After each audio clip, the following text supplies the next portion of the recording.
Sindaco Laila Marangoni, giornata particolare oggi, una giornata di festa, ci sono i Babbo Natale, i commercianti che verranno premiati e questa festa del Ferrari, del Delta Motor Show.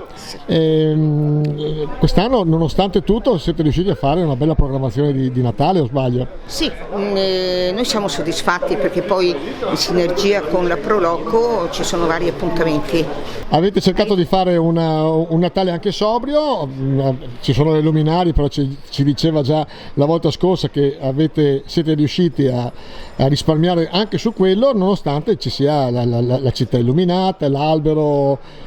Sì, diciamo che le luminarie sono come quelle dello scorso anno, siamo riusciti, l'albero logicamente vedete che non è un albero di quelli veri ma è un albero a LED, abbiamo fatto questa scelta e nel totale abbiamo molto economizzato rispetto allo scorso anno, cosa che ritengo anche rispettosa per il momento e senza chiedere, di questo siamo anche orgogliosi, senza chiedere nulla di contributo ai commercianti.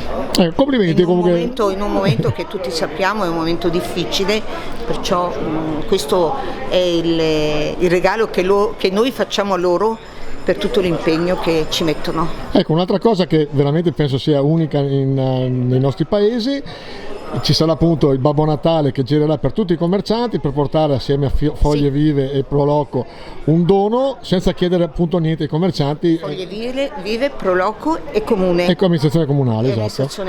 Passeranno e porteranno un omaggio con verdure, vasetti di vario tipo, praticamente un cesto alimentare a tutte le attività produttive, commercianti e attività produttive. Senza chiedere niente ai comuni. Assolutamente. Anche questa è una cosa unica.